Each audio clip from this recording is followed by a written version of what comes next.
मुझे लगता है कि दोनों रियासत और पार्लियामेंट्री इलेक्शन मुझे लगता है इकट्ठे हैं। प्राइम मिनिस्टर साहब, आपने एक विजन दिया कि इस मुल्क में असेंबली और पार्लियामेंट के इलेक्शन एक साथ ही होने चाहिए पूरे मुल्क में। जम्मू कश्मीर से ही शुरू करिए, एक्सपेरिमेंट करिए। हमारे तो आपने इलेक्शन किए नहीं हैं।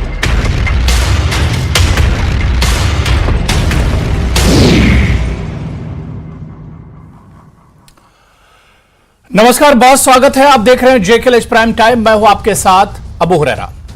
जम्मू कश्मीर में भी अब चुनावों की हलचल एक तरह से तेज हो रही है, क्योंकि लोकसभा चुनाव की तैयारियों का जायजा लेने मुख्य चुनाव आयुक्त अगले महीने जम्मू कश्मीर का दौरा करेंगे और उनके साथ चुनाव आयोग के दोनों आयुक्त भी होंगे। इस दौरान जम्मू कश्मीर में संसदीय चुनाव के साथ विधानसभा चुनाव, जी हां, असेंबली चुनाव कराने की संभावना का विचार विमर्श होगा। चुनाव आयोग का यह 2 दिन का एक तरह से दौरा होगा और इस दौरे में तमाम जो राजनीतिक दल हैं और राजनीतिक दलों के जो डेलीगेशन होंगे उनसे भी मुलाकात की जाएगी। और इसके अलावा मुख्य चुनाव आयुक्त जम्मू कश्मीर में उपराज्यपाल मनोज सिन्हा, प्रदेश प्रशासन और पुलिस के आला अधिकारियों और मुख्य निर्वाचन अधिकारियों से भी मुलाकात करेंगे और तमाम तरह के हालात पे एक तरह से जायजा लिया जाएगा। क्योंकि पिछले दिनों जिस तरह से सियासी पार्टियों का बयान आया, चाहे डॉक्टर फारूक अब्दुल्ला के बयान की बात करें या अल्ताफ बुखारी के बयान की बात करें,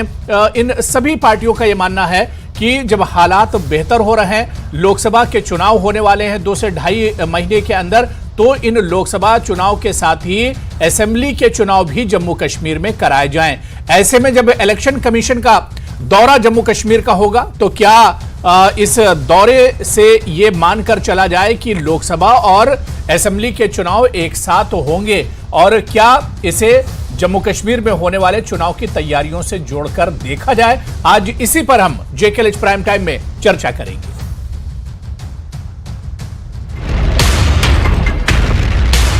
मुझे लगता है कि दोनों रियासत और पार्लियामेंट्री इलेक्शन मुझे लगता है इकट्ठे हैं। प्राइम मिनिस्टर साहब, आपने एक विजन दिया कि इस मुल्क में असेंबली और पार्लियामेंट के इलेक्शन एक साथ ही होने चाहिए पूरे मुल्क में। जम्मू कश्मीर से ही शुरू करिए, एक्सपेरिमेंट करिए। हमारे तो आपने इलेक्शन किए नहीं हैं।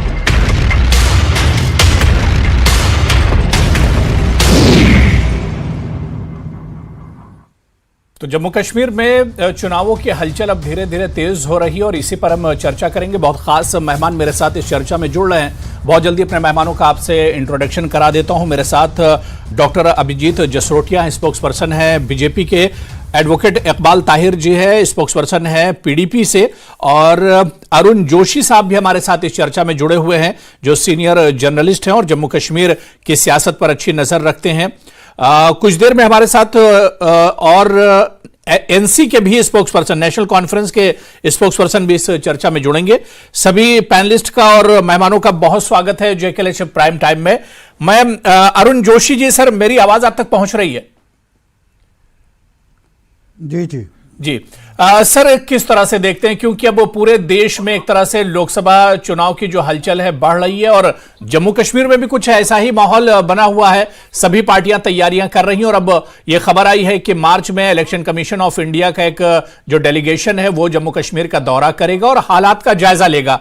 और अरुण जोशी जी, ये भी बातें निकलकर सामने आ रही हैं, जिस तरह से कल ही डॉक्टर फारूक अब्दुल्ला ने भी उम्मीद जताई थी कि लोकसभा और असेंबली के चुनाव साथ हो सकते हैं। इससे पहले अल्ताफ बुखारी भी इस तरह का बयान दे चुके हैं।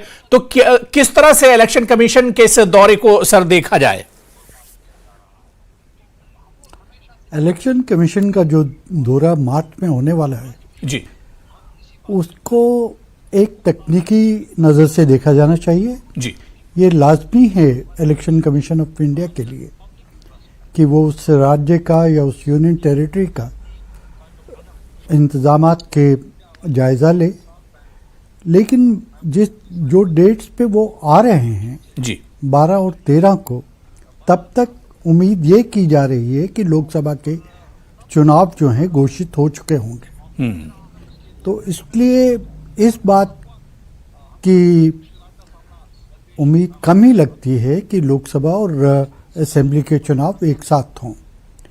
और दूसरी बात यह है कि इलेक्शन कमीशन 10 साल के बाद जम्मू कश्मीर का दौरा। जी, लास्ट दौरा उनका 2014 में था, असेंबली इलेक्शंस के पहले, और अब 2024 में मार्च में उनके आने की उम्मीद है जी। तो इसमें बहुत से इश्यूज हैं। जम्मू कश्मीर में बहुत सी चेंजेस आई हैं, ना सिर्फ आर्टिकल 370 हटा है, बल्कि डिलिमिटेशन कमीशन हुआ है। डिलिमिटेशन कमीशन ने अपनी रिपोर्ट दी है। सीट्स को 90 सीट्स हैं जो असेंबली के लिए बनाई गई हैं, जो पहले 87 थी पूरी लद्दाख को मिला के भी, तो 4 उनकी काट दीजिए तो 83 रहती थी, 7 सीटें बड़ी हैं, 6 जम्मू रीजन में, 1 कश्मीर वैली में जी। इसके साथ इलेक्टोरल डिवीजन हुआ है, 3 बार वो हो चुका है। अब वोटर्स की तादाद 86,93,000 है जी। तो इन सब चीज़ों का जायजा लिया जाएगा। और जम्मू कश्मीर में चाहे असेंबली के चुनाव हों या लोकसभा के हों या ग्रासरूट डेमोक्रेटिक इंस्टीट्यूशंस के हों, डेमोक्रेटिक इंस्टीट्यूशंस के हों, पंचायत के हों, डीडीसी के हों, बीडीसी के हों, तो इसमें सिक्योरिटी का भी एक बहुत अहम रोल रहता है। हमें अपने पड़ोसी की तरफ भी देखना पड़ता है कि उसके क्या मंसूबे हैं, और दूसरा इंटरनल सिक्योरिटी का भी ख्याल रखना पड़ता है।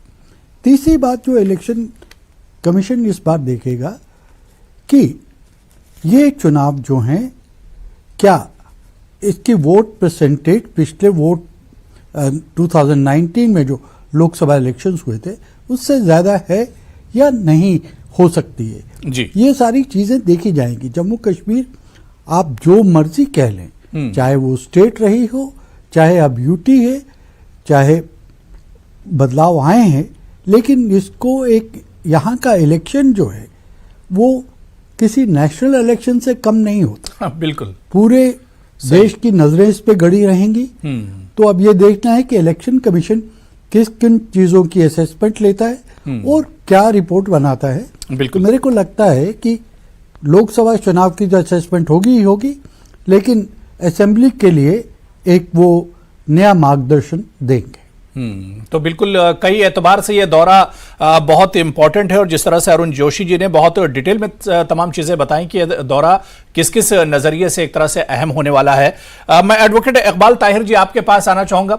इकबाल ताहिर जी, देखिए मार्च में इलेक्शन कमीशन ऑफ इंडिया का दौरा जम्मू कश्मीर का होगा। जिस तरह से अरुण जोशी जी ने बहुत सी बातें बड़ी डिटेल में बताई हैं, 10 साल के बाद यह दौरा हो रहा है, और अब इकबाल ताहिर जी, इंतजार की घड़ियां आप लोग की एक तरह से खत्म हो रही हैं। जो पॉलिटिकल पार्टियां हैं लंबे वक्त से इंतजार कर रही हैं। 2014 में आखिरी बार असेंबली के चुनाव हुए थे, और 2019 में जाहिर सी बात है कि पिछले जो लोकसभा चुनाव हुए थे वो हुए थे, और उसके बाद अब इलेक्शन कमीशन ऑफ जब जम्मू कश्मीर का दौरा करेगा यह कमीशन, तो आप लोग की जो उम्मीदें हैं वो और बढ़ेंगी एक तरह से।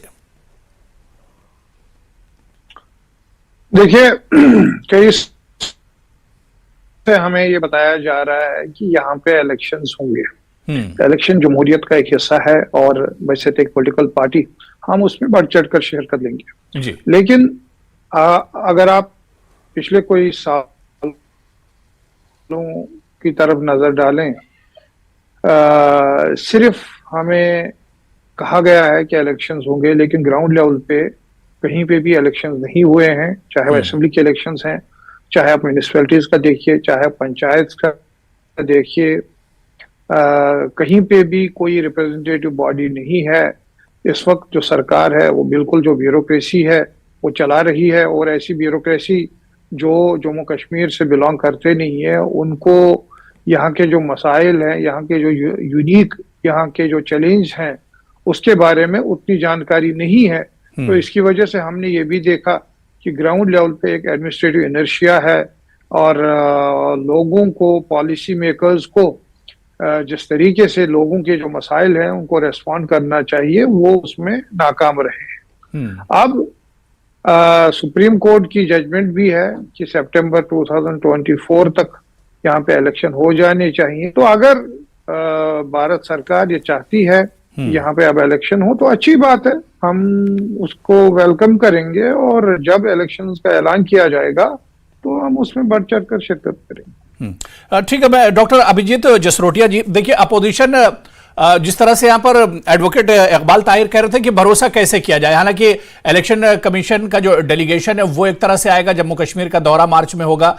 लोकसभा चुनाव के साथ क्या असेंबली के चुनाव भी हो सकते हैं? क्योंकि इससे पहले कई पार्टियां इस चीज को उठा चुकी हैं कि अगर लोकसभा के चुनाव हो रहे हैं, हालात बेहतर हैं, तो साथ में असेंबली के चुनाव भी करा दिए जाए। धन्यवाद आपका अबू हुरैरा जी। देखिए, जो बात आप कह रहे हैं इस सब का संज्ञान तो इलेक्शन कमीशन ने ही लेना, और मुझे लगता है कि फाइनली इलेक्शन कमीशन का ही जो इसमें फैसला होगा वही सबको मंजूर होगा। और जहां तक कभी जमहूरियत की बात कर रहे थे, तो जमहूरियत का मतलब ही ये होता है कि of the people, by the people, for the people. अब फॉर दी मुफ्तीज या फॉर दी अब्दुल्ला या फॉर दी गांधीज वाली जो जमहूरियत है वो तो आज से 2019 से पहले यहां पर चलती रही, जब यहां पर पंच सरपंच के चुनावों से इन्होंने बायकॉट किया था, बीडीसी को भी इन्होंने दरनिकार कर दिया था। अब ये चाहते थे कि चंद लोगों के हाथ में सत्ता रहे, तो वो जमाना अब चला गया। और मेरा ये मानना है और मेरा बड़ा दृढ़ इन चीजों के ऊपर एक बात है कि आप एक चीज समझिए कि भले वो जमहूरियत की मंदिर है, जमहूरियत की मस्जिद है, उसकी जो नींव होती है वो पंच सरपंच होती है, जिससे एनसी और पीडीपी दोनों ने बायकॉट किया था, और उसकी दीवारें बीडीसी तो इस बार भी आप लोगों ने चुनाव कहां कराए? इस बार भी जो उसका टाइम था वो तो निकल गया। इस बार भी 5 साल उसके कंप्लीट हो गए और उसके बाद चुनाव नहीं हुए। तो अभी आपके सामने जो प्रायोरिटी पे चुनाव है उसके बाद ये सब चुनाव होना तय है। देखिए, एक एक करके ही चुनाव होंगे ना हर एक चीज की। अब जो इस समय प्रायोरिटी पे चुनाव है, सबसे पहले जब ये वाले चुनाव हो जाएंगे तो आगे भी सब होना है। अगर 60 साल बाद 3 टायर सिस्टम हमने रिस्टोर किया है तो फिर आगे भी हम ही करेंगे। ऐसी पार्टियों से तो कम से कम आप तवक्को नहीं रख सकते जिन्होंने आज तक जमहूरियत के नाम पे केवल चंद परिवारों के लिए ही काम किया है। नहीं, एक चीज जो डॉक्टर अभिजीत जसरोटिया जी, जो एक बात जो इससे पहले कही जा रही थी, क्योंकि मेरे साथ एक और खास मेहमान इस वक्त मुझे स्क्रीन पर दिख रहे हैं, जुड़ गए, जीशान जावेद राणा, एनसी के स्पोक्स पर्सन है, वो भी मेरे साथ जुड़े हुए हैं। जीशान जावेद राणा जी, मेरी आवाज आप तक आ रही है? दीदी आ रही है आपकी आवाज। बहुत बहुत इस्तकबाल है जेकेएलएच प्राइम टाइम में। मैं दोबारा से डॉक्टर अभिजीत जसरोटिया जी आपके पास आऊंगा। मैं जल्दी से जीशान जावेद राणा से भी एक रिएक्शन इस पर ले लेता हूं। जीशान जी, अगले महीने इलेक्शन कमीशन ऑफ इंडिया का एक डेलीगेशन आने वाला है जम्मू कश्मीर में, तमाम हालात का जायजा लेगा और चुनाव को लेकर उसकी जाहिर सी बात है कि अब लोकसभा के चुनाव होने वाले हैं, तो तमाम जो हालात हैं जम्मू कश्मीर के मौजूदा, चाहे वो सिक्योरिटी के एतबार से हो, चुनाव को लेकर हो, इन तमाम हालात का जायजा ये डेलीगेशन लेगा। किस तरह से इस दौरे को आप देख रहे हैं? देखिए, सबसे पहले तो मैं ये कहूंगा कि बहुत देर कर दी सनम आते आते। जम्मू कश्मीर के लोग जो है पिछले मैं ये कहूं कि 2018 के बाद जम्मू कश्मीर में असेंबली जो है वजूद में नहीं है, और उसके बाद जो जम्मू कश्मीर के अंदर हुआ वो हम सब के सामने है, किसी से कुछ छिपा नहीं है। अगर आज फिर मैं दोहराऊंगा तो काफी वक्त लगेगा, मगर मैं जरूर कहना चाहूंगा कि इलेक्शन कमीशन ऑफ इंडिया की तरफ से जब भी उनकी तरफ से जब भी कोई स्टेटमेंट आई तो ये कहा गया कि जम्मू कश्मीर की सिक्योरिटी सूरत हाल को देख के या जम्मू कश्मीर के वेदर कंडीशंस को देख के जम्मू कश्मीर के अंदर चुनाव करवाए जाएंगे। एक तरफ से गवर्नमेंट ऑफ इंडिया की तरफ से जब ये कहा जाता है कि जम्मू कश्मीर के हालात जो हैं बहुत बेहतर हो चुके हैं, तो वहीं ये इलेक्शन कमीशन ऑफ इंडिया की तरफ से स्टेटमेंट आती है कि अभी हालात जो हैं उस वैसे सामान्य नहीं हुए हैं जिस जहां पे इलेक्शन जो है वो हो सके।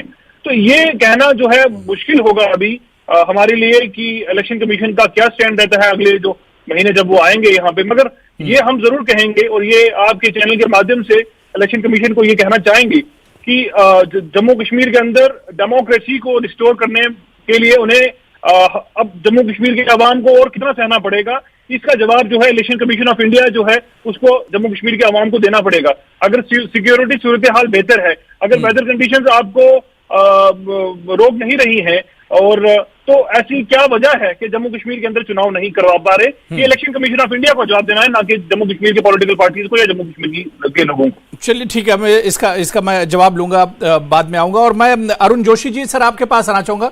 बहुत डिटेल में सर आपने तमाम चीजें बताई थी कि जम्मू कश्मीर की जो सियासत यहाँ पर, और यहाँ पर जब चुनाव होते हैं तो पूरे देश की नजरें या पूरी दुनिया की नजरें एक तरह से जम्मू कश्मीर पर जब चुनाव होते हैं तो होती हैं, क्योंकि सर इससे पहले सुप्रीम कोर्ट ने भी ये एक तरह से रिमार्क किया था या ऑर्डर किया था कि जम्मू कश्मीर में जल्द से जल्द असेंबली के चुनाव होनी चाहिए, जमहूरियत की बहाली एक तरह से होनी चाहिए।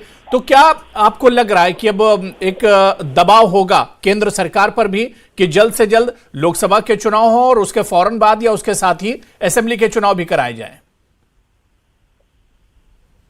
देखिए, जहां तक सुप्रीम कोर्ट ने 11 दिसंबर को ये जजमेंट दी थी और उसके साथ डायरेक्शन दी थी इलेक्शन कमीशन ऑफ इंडिया को जी कि 30 सितंबर 2024 तक इलेक्शंस हो जाने चाहिए जम्मू कश्मीर में, वो डायरेक्शन अपने आप में बहुत बड़ा एक मायना रखती है जी। और इसके साथ साथ सुप्रीम कोर्ट ने जब इलेक्शन कमीशन को कहा, और इलेक्शन कमीशन अब 12 है, तो जायजा लेगा कि हालात कैसे हैं। और ये बात बिल्कुल सही है कि हालात बहुत अच्छे हैं जी। और कोई जवाजियत नहीं बनती कि अगर आप लोकसभा के चुनाव करा रहे हैं, बाकी चुनाव की बातें कर रहे हैं, तो असेंबली के चुनाव ना हो। ये जरूरी ये माना जाता है कि लोकसभा के चुनाव की नौयत अलग होती है, असेंबली के चुनाव की नौयत अलग होती है, इश्यूज डिफरेंट होते हैं। लेकिन जम्मू कश्मीर में डेमोक्रेसी पूरी तरह से कंप्लीट नहीं होगी जब तक कि असेंबली के चुनाव नहीं होंगे। ये माना गया कि पंचायत के इलेक्शंस हुए और उनके 5 साल की टर्म खत्म हुई, अब नए उसमें रोटेशन होनी है, ओबीसीज का रिजर्वेशन होना है, वैसे ही म्यूनसिपैलिटीज में होना है, तो वो अपना टाइम लेगी। हालांकि वो एक्सरसाइज भी पहले पूरी की जा सकती थी। अब सवाल यह है कि असेंबली को आप कितनी देर तक लटकाए रखेंगे कि असेंबली के चुनाव ही। तकनीकी रूप से देखा जाए तो जून 2018 से इलेक्टेड गवर्नमेंट नहीं है, और दूसरी तरफ से देखा जाए तो 21 नवंबर 2018 से चुनाव का इंतजार किया जा रहा है, क्योंकि उस दिन असेंबली को डिसॉल्व कर दिया था तत्कालीन गवर्नर सत्यपाल मलिक ने। तो 6 महीने के अंदर अंदर चुनाव हो जाने चाहिए थे जी। लेकिन इस दौरान पुलवामा अटैक हुआ, और आपको ये बात याद रखनी चाहिए कि पिछली बार जब 2019 में चुनाव हुए, अनंतनाग कॉन्स्टिट्यूंसी जो साउथ कश्मीर की है, उसमें 6 फेजेस में इलेक्शंस हुए थे लोकसभा के जी। तब के हालात और अब के हालात में जमीन आसमान का फर्क है। मैं समझता हूं कि ये एक ऑब्लिगेशन है on the constitutional institution of election commission of India to live by its reputation and to do its duty. बिल्कुल डॉक्टर अभिजीत जसरोटिया जी, जो बात यहाँ डॉक्टर अरुण जोशी जी कह रहे थे कि हालात अब जमीन आसमान का फर्क है जम्मू कश्मीर में। आप देखिए जिस तरह से डॉक्टर अरुण जोशी बता रहे थे कि किस तरह से पहले जब चुनाव होते थे, कई बार में चुनाव कराए जाते थे और बहुत ज्यादा सिक्योरिटी का होता था, फिर भी लोग घरों से बाहर नहीं निकलते थे, लोगों में एक डर होता था। लेकिन अब तो हालात बहुत ज्यादा बदल गए। आप देखिए कि रात के वक्त भी लाल चौक हो या डल गेट हो या दूसरी जो जगह है, वहां पर लोग आपको टहलते हुए, घूमते हुए, एंजॉय करते हुए एक तरह से दिख जाएंगे। तो जब हालात इतने ज्यादा बदल चुके हैं, तो अब ऐसे में जो देरी हो रही है और इस पर अगर अपोजिशन सवाल उठा रहा है, तो इसमें बेजा क्या है जसरोटिया जी? देखिए अबू रेरा जी, एक चीज को समझने की जरूरत है कि यहां पर जो आज तक खासकर 5 अगस्त 2019 के पहले का सिस्टम था और अब जो सिस्टम है, दोनों में बड़ा बदलाव है। अब जमहूरियत को असली मायने मिले हैं, वरना अगर आप पीछे चले जाएं तो ओबीसी को उनका हक नहीं दिया गया, एसटी को उनका हक नहीं दिया गया, एससी को उनका हक नहीं दिया गया। जीएडी का 1164 नंबर एक ऑर्डर है, 1996 या 1998 का एक ऑर्डर है जिसमें स्टेट ऑटोनॉमी कमेटी बनाई जाती है एनसी द्वारा, और एक कांग्रेस के बहुत बड़े लीडर उसको हेड करते हैं। उसमें सिफारिश की जाती है। सरकार में तो बीजेपी भी रही है। आप जिस हक तलफी की बात कर रहे हैं कि हक नहीं दिया गया, बीजेपी भी तो रही है। आप पीडीपी के साथ सरकार में रह चुके हैं। इस गुनाह में तो बीजेपी भी शामिल है। उसमें समय कितना मिला आप बताएं, उसमें कितना समय हमें मिला था? तो मुझे लगता है कि अब जब बहुत चीजें हो रही हैं, सभी को उनका हकदार को हक मिले। यहां पर जम्मू कश्मीर में हकदार को इकबाल ताहिर जी जल्दी से आप जवाब दीजिए। जो इससे पहले की पार्टियां थी या जो सरकार में रही हैं पार्टियां, नेशनल कॉन्फ्रेंस, पीडीपी, क्योंकि आप पीडीपी से आते हैं, और सीधा यहां पर डॉक्टर जसरोटिया इल्जाम लगा रहे हैं कि पिछली हुकूमतों ने हक तलफी की है पिछड़ों के साथ, एससी एसटीज के साथ, गुज्जर बकरवाल के साथ।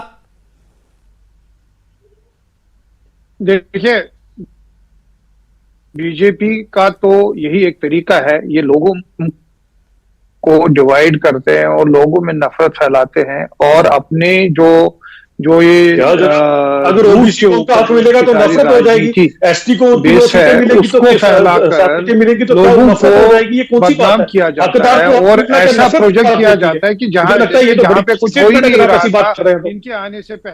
इनके आने से पहले भी यहाँ पे इलेक्शंस होते थे और इनके आने से पहले भी यहाँ हुकूमतें बनी है, लोगों के काम हुए हैं, चाहे वो किसी विभाग से ताल्लुक रखते हैं,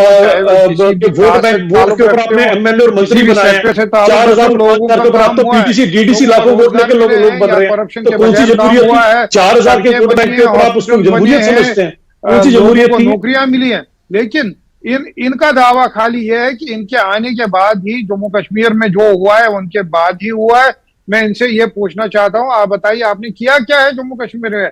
और सबसे बड़ी बात ये इलेक्शन क्यों नहीं कराना चाहिए? टूरिस्ट G20 एम्स के 8 टन में 2.5 घंटे में कश्मीर से जम्मू कश्मीर के हालात इन्होंने बिगाड़ दिए हैं। उनके चाहिए आपको मुझे कश्मीर में लोगों को धोखा दिया है, लोगों के साथ नाइंसाफी की है, वो इलेक्शन में इनको साफ दिख जाएगा और इसी वजह से कतरा रहे हैं इलेक्शन। बड़ी आपको बात बताता हूं मैं, अगर आप सुनना चाहें। जनाब, धोखा किसे कहते हैं आपको पता है? मैं भी पिछले दिनों एक न्यूज़पेपर पढ़ रहा था तो वहां पर एक पुलवामा से खबर आई कि 2005 के बाद पुलवामा के अंदर जो बैंक्वेट हॉल है वो कभी यूज ही नहीं हुए। होने कहां से थे जी? आपके बड़े बड़े दिग्गज नेता यहां टेररिस्टों की शादियां जबरन पुलवामा की बच्चों से करवा रहे थे, तो वहां पर कहां क्या हालात होने थे? इस तरह के हालात आपने बनाकर रखे थे वहां पर। अब जब यहां पर आपके सामने ये भी कहा गया रात को 1:30 बजे तक 2-2 बजे तक लोग जो है डर लेके ऊपर घूम रहे होते, तो हालात आपको नजर नहीं आते? ठीक है, मैं जीशान जावेद राना, जीशान जी देखिए, यहाँ पर बीजेपी का साफ साफ कहना है कि चुनाव में देरी सिर्फ इस वजह से हुई, सिक्योरिटी एक मसला था, लेकिन जो पिछड़े और जो SC ST जिनको हक नहीं मिला था आज तक जम्मू कश्मीर में पिछले 50 सालों में, उनके रिजर्वेशन के चलते और जो एक प्रोसेस था उसके चलते चुनाव में एक तरह से देरी हुई। यानी सीधे सीधे ये बड़ा इल्जाम है नेशनल कॉन्फ्रेंस या दूसरी जो पार्टियां वहां पर सत्ता में रही हैं। देखिए, पहले तो मैं ये कहूं कि जहां तक सिक्योरिटी की बात की है मेरे काबिल दोस्त अभिजीत जसरोटिया साहब ने, मैं ये कहूं कि सिक्योरिटी हालात, जिन सिक्योरिटी हालात की बात करते हैं कि कंड्यूसिव एटमॉस्फेयर है जम्मू कश्मीर में, मैं इनको याद दिला दूं कि हाल ही में आप देख सकते हैं कि राजौरी पुंछ के इलाके के अंदर किस तरह जो है हमारे जवान जो हैं वो शहीद हुए और लगातार आतंकवादी घटनाएं जो हैं जम्मू कश्मीर के अंदर बढ़ती जा रही हैं। टारगेटेड किलिंग्स जो जम्मू कश्मीर में पिछले 32 साल से नहीं हुई, वो टारगेटेड किलिंग्स जो है जम्मू कश्मीर में आज आपको दिखाई देती हैं। तो अगर सिक्योरिटी के एतबार से अगर आप कहें तो जम्मू कश्मीर के हालात जो हैं वो वैसे की वैसे हैं, उसमें कोई ज्यादा इंप्रूवमेंट मुझे नजर नहीं आती है। जहां तक बात मैं ये कहूंगा कि डिलिमिटेशन कमीशन की है और बाकी है उसको भी मैं ये कहूंगा कि डिलिमिटेशन कमीशन की रिपोर्ट को भी पेश हुए लगभग अब 2 साल। जसरोटिया जी, आप जवाब दे सकते हैं जी। ये जसरोटिया साहब को ये कहना होगा आप जो है अपनी मर्जी से, क्योंकि ये तो इनको पता है जम्मू कश्मीर के अंदर भाजपा की सरकार जो है बनना बहुत मुश्किल है, इन्होंने इलेक्शन को डिले करवाने की कोशिश की। अब जब इनको ये लगता है किसी भी तरीके से जम्मू कश्मीर के अंदर भाजपा की सरकार नहीं बन सकती है, अपना समय नजर नहीं आएगा। अभी जो हमें बड़ा